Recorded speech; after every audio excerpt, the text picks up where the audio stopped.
My dear respected brothers and elders, I'm not a very good speaker. I don't like speaking also, but I'll share some experiences which I had with these Qadianis. And before that, I will thank Maulana Suhail for assisting me with some information also, and giving me a lot of literature on these Qadianis also. So my dear respected brothers and elders, few years ago, approximately 3 years ago, someone phoned me and asked me that if I can teach their children. So I said I'll speak to you after Ramadan because I don't teach in Ramadan. Then unfortunately after Ramadan they must have called me again to ask me that if I can give tuitions to the children there.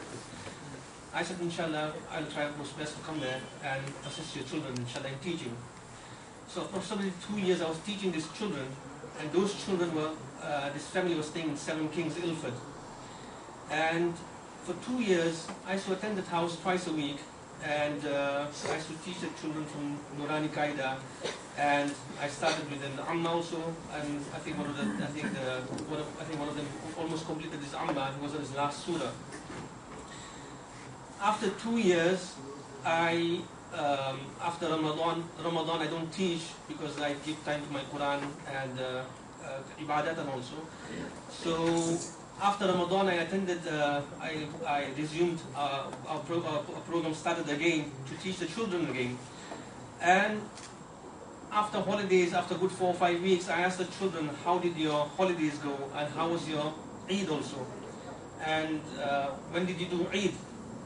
So they told me that, oh, alhamdulillah, the holidays went nice also, and they did Eid on Thursday. And I think it was last year, I think the Ramadan Eid, yeah. So I remember the Eid being on Tuesday and Wednesday in London, and but I didn't know a group doing it on Thursday. So the group which follows Saudi Arabia, they did it on Tuesday, and the group which follows Wifaqul Ulama, they did it on Wednesday.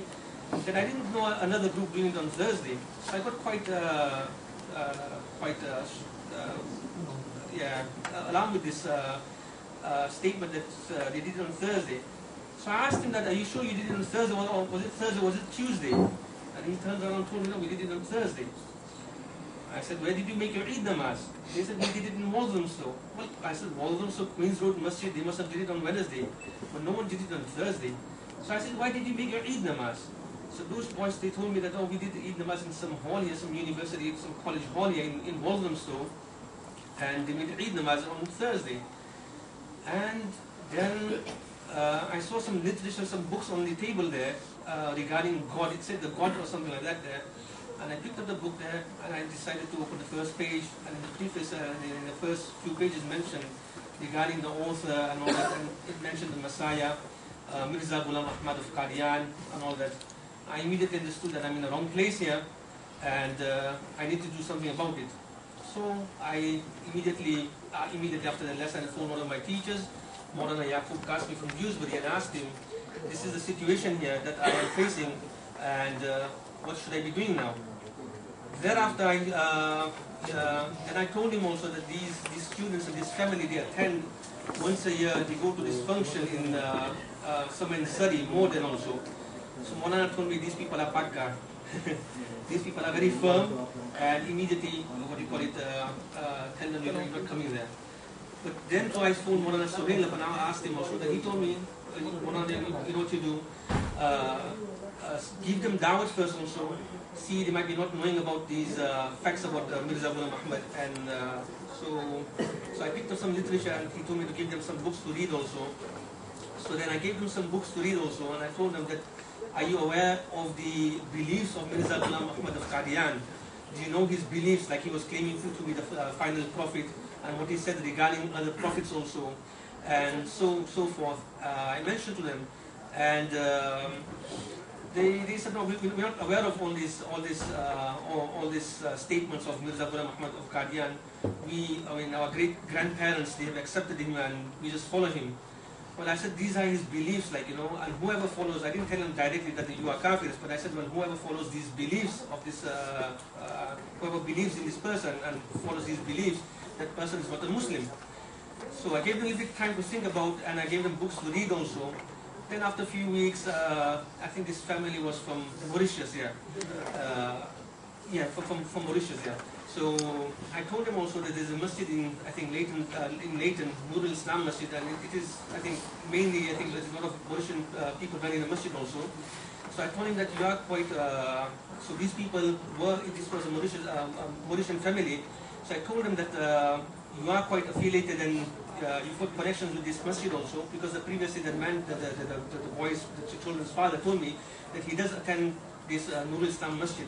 So I said, why don't you do this? Why don't you go to this Nurul Islam Masjid and speak to the Imam and ask him regarding this Mirza Ghulam Ahmad of Qadian and their beliefs and all that, and it might be things might become a little bit more clear to you. Then he told me, he turned around and told me that, well, I can't go out of my way to go to that masjid all the way and to do all this here. I said, Jazakallah, I won't come anymore. So my dear respected brothers and elders, the fact is that we do face these, what do you call it, families in and around our society also. So the ulama have to be very careful that, that who we are teaching, because it can affect your iman. Because these people, they dress up, they look like Muslims, they dress up like Muslims also, and they tell you also, we believe in one Allah, and we believe in the final Prophet Muhammad sallallahu alaihi wasallam, and this person Mirza Ghulam Muhammad of Qadian, we just accept him to be a leader. That's what they turn around and told me. Now, if a believer, if in a believer's mind and heart, if you start having feelings for these people here, and affection for these people, well, no, they do believe in Allah, they do believe in the final Prophet. No, why are our ulama so harsh on these people and calling them Qadians and calling them, what you call it, kafirs and all that? The moment these thoughts come to a person's mind and heart, as soon as you start having affection for these people, my dear respected brothers and elders, your iman is at stake at that moment there. You can lose your iman by having that affection for these people here. This is very much sensitive issue. So immediately, what you call it, you have to leave these people and you can't deal with these people. So my dear respected brothers and elders, may Allah subhanahu wa ta'ala grant us the tawfiq to understand this here.